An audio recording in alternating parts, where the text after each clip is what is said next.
ഞങ്ങൾ തുടർഭരണത്തിൽ വന്നാൽ ഉദ്ദേശിക്കുന്നത് കേരളത്തിലെ മലയാള പദത്തിലെ പാവപ്പെട്ട എന്ന പ്രയോഗം ഉണ്ടാവില്ല. അതാ മനസ്സിലായോ പറഞ്ഞത്? ഇപ്പം നമ്മൾ സ്ഥിരം പറഞ്ഞുകൊണ്ടിരിക്കുന്നല്ലേ പാവപ്പെട്ട പാവപ്പെട്ട പാവപ്പെട്ട. ഞങ്ങൾ ഉദ്ദേശിക്കുന്നത് ഈ കേരളത്തിലെ ഈ മലയാള പദം പാവപ്പെട്ട എന്നുള്ളത് അവസാനിക്കും.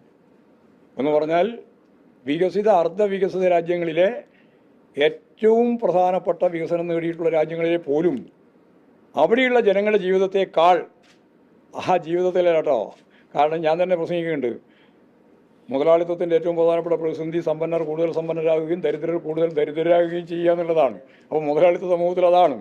അപ്പോൾ ഏറ്റവും താഴെയുള്ള ദരിദ്രരായ ജനങ്ങളെക്കാളെല്ലാം മേലെ ലോകത്തിലെ വികസനം നേടിയ രാജ്യങ്ങളിലെ ജനങ്ങളോടൊപ്പം കേരളത്തെ എത്തിക്കുക എന്നുള്ളതാണ്. അതിൻ്റെ മലയാളം ഞാൻ ആദ്യം പറഞ്ഞത്. പാവങ്ങൾ എന്ന പ്രയോഗം ഇനി മലയാള ഭാഷയിൽ